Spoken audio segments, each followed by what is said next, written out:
After a string of bizarre disappearances near Clingman's Dome, Park Ranger Hurst was sent to investigate. What he found was evidence that something in those woods wasn't natural. When the investigation was quietly shut down, he decided to write this, telling us what really happened.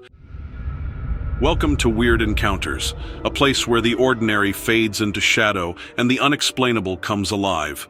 Don't forget to like, subscribe, and become part of our ever-growing community of the curious.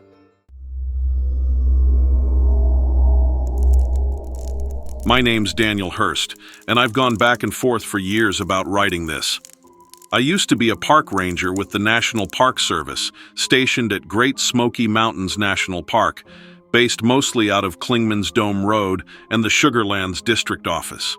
It's been over 9 years since this happened, and I left the job not long after. I can't even hike alone anymore. I've been to therapy, tried to talk about it like it was some kind of trauma from work, but I always stop before I tell the part that really messed me up, because if I say it out loud, I sound insane. I'm sending this because I can't carry it anymore, and if anyone's going to believe me, it's probably your listeners. It was late October 2015, the time when the Smokies turn gold and orange and the tourists finally thin out. My shift that week was the night patrol, 3 p.m. to midnight. That's when we monitor the scenic overlooks, check trailheads for illegal camping, and make sure no one's stuck on the back roads before the gates close. It's usually quiet, peaceful even. You see black bears sometimes, elk near Oconaluftee, maybe a few lost hikers who think the trails are open 24 hours. That night started normal. I left Sugarlands Visitor Center around dusk, drove up Newfound Gap Road, and logged my first stop near the Alum Cave trailhead. Everything looked fine. I remember how still the forest felt.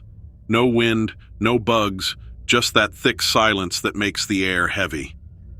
Around 9:45 p.m., I got a call over the radio. A family from Bryson City had reported their dog missing near Andrews Bald Trail earlier in the evening. They said it ran off barking and never came back. That wasn't unusual. The park's full of deep hollows and dense brush, but dispatch wanted me to check the area since I was closest. I parked my vehicle near Clingman's Dome Road, about a half mile from the closed gate, grabbed my flashlight and started walking in. There was a thin fog rolling through the trees. My boots crunched over wet leaves. It smelled like rain, earth, and something else. Sour, like old meat. About 10 minutes in, I saw scattered fur on the trail. Not clumps like an animal shed, more like something had been pulled apart. The pieces led off into the woods, and I followed with my flashlight until I found what was left of the dog. It was maybe 40 feet off the trail, half buried under sticks and leaves. The body was twisted wrong, back legs snapped at the hip, chest torn open. But what bothered me most was the precision. The ribs looked cut, not chewed, like something with hands had done it. Coyotes don't do that. Bears don't either. I radioed it in, gave coordinates, and took a few photos for the wildlife report. I was about to head back when I heard something move deeper in the brush.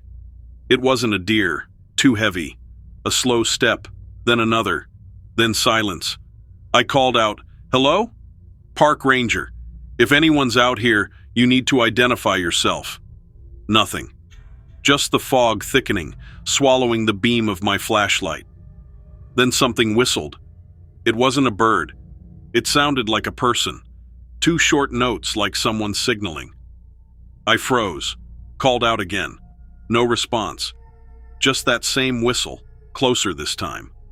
I backed away, radioed dispatch that I had possible trespassers near Clingman's Dome Road. They said backup would take at least 30 minutes. I didn't wait. I headed back toward the trail, keeping my light low. Halfway back, I heard the whistle again, now from 2 different directions. When I reached the road, I saw something smeared across the pavement, muddy footprints, long and flat, like human prints but wrong. Each one had 6 toes. I followed them with my flashlight. They crossed the road, then disappeared into the woods on the other side. Whatever made them was barefoot. The stride was long, too long for a person. I snapped another photo, more for my own proof than for the report. Back at my vehicle, I called in the findings and said I'd wait for backup at the dome parking area. But curiosity got the better of me. I drove up anyway. The Clingman's Dome observation tower is closed at night, but rangers often check it for stargazers or teens sneaking in. I parked by the bathrooms, stepped out, and scanned the tree line. The fog was so thick up there it looked like smoke. The only light came from my truck headlights and a faint moon through the mist. Then I noticed movement. Something tall standing just at the edge of the woods, maybe 50 yards away. It wasn't a bear. Bears hunch, move slow. This thing was standing upright, motionless, too tall to be a man. My light barely touched it, but I swear it looked gray, like wet clay, and it swayed slightly, like it was breathing slow. I raised my flashlight, and it turned its head. Two eyes caught the beam and reflected green-white, like an animal's, but higher than any person's should have been. Then it stepped backward and vanished into the fog. By the time backup arrived, the fog had lifted some. I told them what I saw, showed the photos. They looked at each other, but they didn't say much. We decided to sweep the area around the observation tower. About halfway up the ramp, one of them stopped and said, "Do you hear that?" There it was again, the whistle. This time, it echoed, bouncing off the concrete. Then came a new sound, a low, guttural growl, followed by what I can only describe as a person trying to imitate a coyote. It was close enough that it vibrated through the metal rail. The guy next to me whispered, "That's not right." We drew our sidearms. I shouted into the fog, "This is the National Park Service. Identify yourself." The noise stopped. Then, from behind us, something hit the side of the tower, hard. Metal rang out. We spun around, lights sweeping the base of the ramp. Nothing there. I went down the ramp fast, scanning every shadow. My beam landed on something that made my stomach turn. There were marks on the concrete, long gouges, 4 parallel lines, each about a foot long, fresh, like claws had raked it. Then another whistle, this time right behind us. We bolted to the trucks. I swear I heard something running beside the tree line, keeping pace as we drove back down the mountain. When we reached the gate, the motion stopped. Just silence and rain starting to fall. The next morning, search and rescue was called for a missing hiker near Andrews Bald, same area where I'd found the dog. A man from Knoxville, solo backpacker. His car was still at the lot. We spent 3 days combing that ridge, rangers, volunteers, even a few K9 units. No sign of him. On the 3rd day, we found his tent torn apart, maybe half a mile off trail. Sleeping bag shredded, gear scattered. The ground around it was churned up, like something heavy had moved through. The dogs refused to go near the site. One of them whined, pulled its handler back, tail between its legs. That night, we camped nearby to finish the grid in the morning. I barely slept. Every time the wind moved, I thought I heard footsteps outside the tent, slow, dragging, circling us. Sometime after midnight, the guy next to me shook me awake. "You hear that?" It was that same whistle. We stepped out, flashlights sweeping. The forest was dense with mist. Then we heard something above us, on the ridge, heavy steps, crunching through leaves, moving fast. We tried to follow but couldn't keep up. It was like it was playing with us, staying just out of sight. At dawn, we found more 6-toed prints in the mud near our camp. The next day, the search was called off.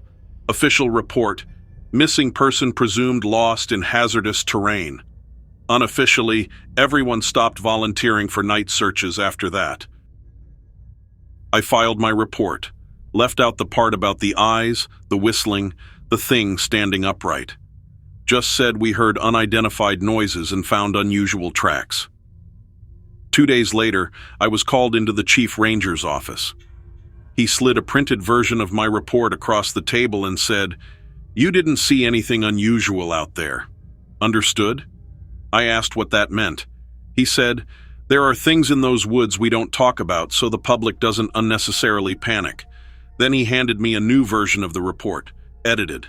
The dog remains were now listed as coyote predation. The tracks, distorted due to erosion. He told me to sign it. I did. I still regret that. After that, I noticed subtle things. Patrol routes being changed, certain trails quietly closed for maintenance, and 2 guys from Wildlife Services showing up unannounced with thermal scopes and rifles. When I asked what they were doing, one said, "Just tracking an invasive species." My final night in the Smokies was 2 weeks later. I was assigned to close Newfound Gap Road before an incoming storm.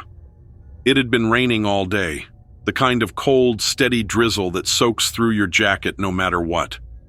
I left the station around 8. The fog was thick again, rolling low across the asphalt. I remember thinking how the whole forest looked like it was holding its breath. About 5 miles up, near the tunnel, my headlights swept across something on the shoulder, not roadkill, not a person either. It was crouched, almost folded in half, long back arched and twitching like it was trying to breathe through pain. At first, I thought it was a bear hit by a car. I slowed down and stepped out with my light. That was my first mistake. The thing raised its head. It wasn't gray. It was black and slick, skin stretched over muscle like wet leather. The surface looked shiny, almost burned, with patches that still steamed in the cool air.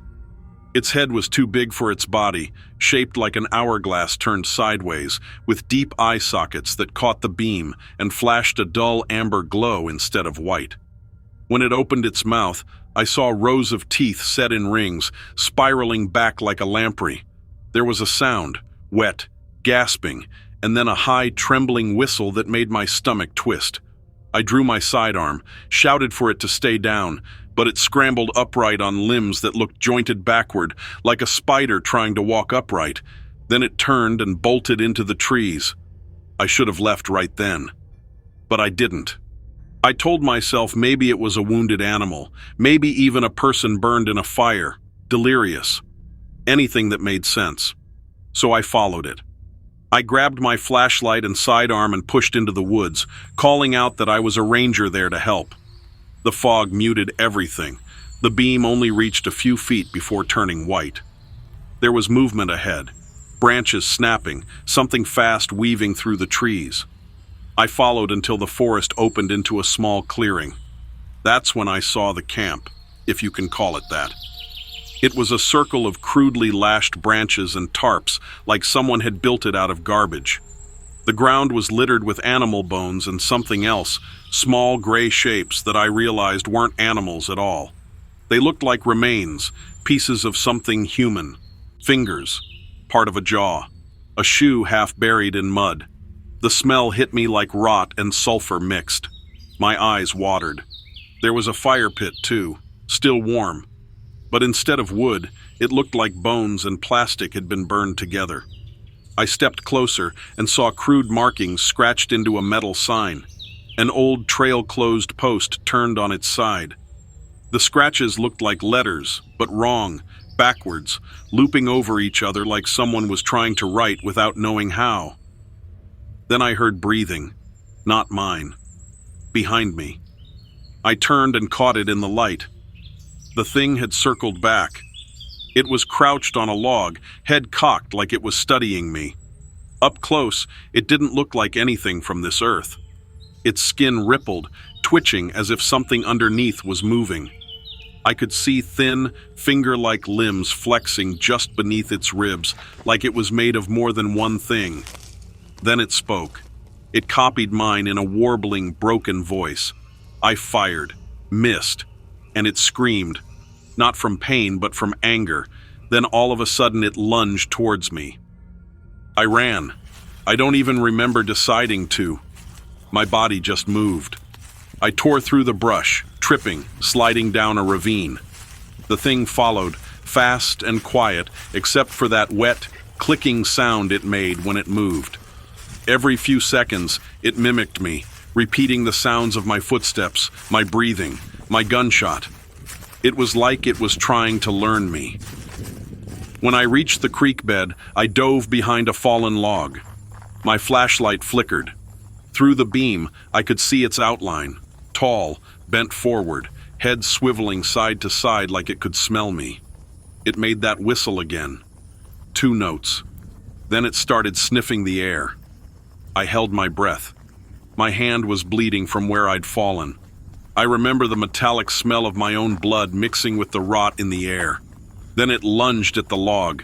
I rolled and fired again, hit it this time. It shrieked, not loud, more like a low vibration that went through my chest. I scrambled uphill toward the faint light of the road. It followed, crashing through brush, hitting trees like it didn't care about the noise. I reached the asphalt, slipped, and dove into my truck. The second the door slammed, the radio came alive, all static, then a voice that wasn't dispatch repeating, "Unit 4, help, Ranger," in that same broken tone. The rear window shattered. I hit the gas. Something clawed across the tailgate as I sped down the road, sparks flying from where its nails dragged the metal. I didn't stop until I hit Gatlinburg. I parked under a streetlight and sat there shaking, gun in my lap, glass in my hair, the smell of sulfur still in my nose. After that night, I started digging. You hear things when you're in the service long enough, little rumors nobody writes down. Locals around Bryson City and Cherokee have names for things they say live deep in the park. The Whistler, Black Stick Man, the Skin Thief. Old Cherokee legends talk about creatures that could wear the voices of the dead, hunters that take the form of those they kill. One elder I spoke to after I left said they were born from people who got lost in the mountains and ate something they shouldn't have. Their bodies twisted, their minds gone, but the hunger never stopped. He said, "They learn what you fear by pretending to be you." There were also a few reports going back decades of missing hikers found stripped of clothing, covered in strange burns, with bite marks that didn't match any known animal. But every one of those reports vanished from the records. After what I saw, I believe every word. The next morning, I went to the station and resigned. My supervisor didn't even ask why. He just looked at me, eyes tired, and said, "You made it back. That's what matters." 2 weeks later, I got a call from a ranger I used to work with. He said Wildlife Services had been out again, closing off a section of trail near the ridge. Bear activity, they said. He didn't believe it either. Since then, I've moved states, changed careers, tried to start over. But sometimes, late at night, I'll hear it again. 2 soft whistles, far off, just before the world goes quiet. And once, about a year ago, I found something outside my back door. A print in the mud, 6 toes, and the faint smell of sulfur. If anyone hikes those trails now, and you hear that whistle, don't call back. Don't follow it. Because once you're marked, you'll become the new victim. They say some wars never end. They just go underground. When a park ranger investigates strange lights in the Utah Canyonlands, he uncovers an old military project that didn't die when it was supposed to. What he found was something the war left behind. Hey there, my name's Owen. I was a park ranger out of the Needles District in Canyonlands National Park up until late 2023. I've kept quiet about what happened that summer, but I can't anymore. You tell stories that sound crazy until you realize some of them are just reports that never made it into the system. What I saw out there, what I survived, wasn't human. Or maybe it was. I'm not sure. Monsoon season hadn't hit yet, so the desert was dry and brittle. I was running night patrols around Elephant Hill Road after a couple of hikers swore they'd heard machine gun bursts echoing from the cliffs past Druid Arch Trail. No live fire zones anywhere near there. Closest range is Dugway, 100 miles away. Still, around 2,300 hours, I heard it too. Short staccato bursts, 3-round rhythm, exactly like M4 fire. Then silence. I radioed base. Dispatch said, "No military exercises scheduled." A few minutes later, the ground shook. Just a quick concussion, like a controlled blast. Then the radios went dead. I drove as far as the service road would let me, killed the engine, and stepped out. The canyon smelled like ozone and something burnt, like scorched metal and meat. When lightning flashed to the east, I saw lights flickering along the ridge, green dots, maybe night vision gear or laser sights. Then they vanished. Next morning, I hiked out there with a maintenance excuse in the log, checking storm wash damage. About 4 miles past Squaw Flat, I found tire tracks leading off a restricted fire road, ending at a dry creek bed that shouldn't have been driven on by anyone without clearance. Down in the wash was a camp, torn canvas, empty ration boxes, a rusted generator, and a smell I'll never forget. Everything looked military but old, like it had been abandoned decades ago. Except the footprints were fresh, barefoot, human-sized, but deep, like whoever made them weighed a lot more than a person should. On the far side of the camp, I found an elevator shaft built straight into the sandstone. Door half open. Inside, cool air blowing out. No markings except a corroded sign that read, Facility 9, Restricted Personnel Only. The government map of the park doesn't list any Facility 9. I went down 15 feet before the ladder rusted away. Below me was a tunnel, steel walls lined with pipes, half collapsed, humming faintly like a generator running miles below. My flashlight picked up graffiti on the metal. Simulation ongoing. Do not enter. Around the bend were rooms, each filled with shattered glass panels, restraint chairs bolted to the floor, and old monitors flashing static. There was dried blood on the walls. Then I heard footsteps. Heavy, measured. A figure stepped out from the dark hallway wearing what looked like combat armor fused into its skin. The plates were welded straight into muscle. You could see veins crawling around the metal. Its face was burned, eyes milk white, teeth filed. It carried no weapon, just a bent piece of rebar wrapped in barbed wire. And it moved with purpose, clearing corners like a soldier still running drills. I ducked behind a console, heart hammering. The thing crouched, scanning, then whispered something hoarse and broken. It said, "Begin exercise." It saw me. I was halfway down the corridor, trying to stay quiet, when the emergency lights flickered back on. The hum of old machinery echoed around me. Then, from the far end of the hall, something stepped out of the shadows. It wasn't running this time. It was walking. Slow, deliberate, almost curious. The thing was massive, maybe 7 feet tall but impossibly lean, muscles coiled tight under torn fatigues. Its skin was pale and shiny like dried wax. It had fragments of tactical armor welded into its body, shoulder plates, pieces of a helmet fused to the skull. But what was super freaky wasn't how it looked. It was how it moved. It stood at perfect attention for a moment, then tilted its head, as if analyzing me. Its gaze traveled slowly from my boots to my chest to my face, mechanical, assessing. Then it spoke. Not words exactly, just clipped syllables like it was reporting to someone. Observation, new variable, unarmed subject, no threat classification. Its voice was wrong, metallic and broken. I should have run.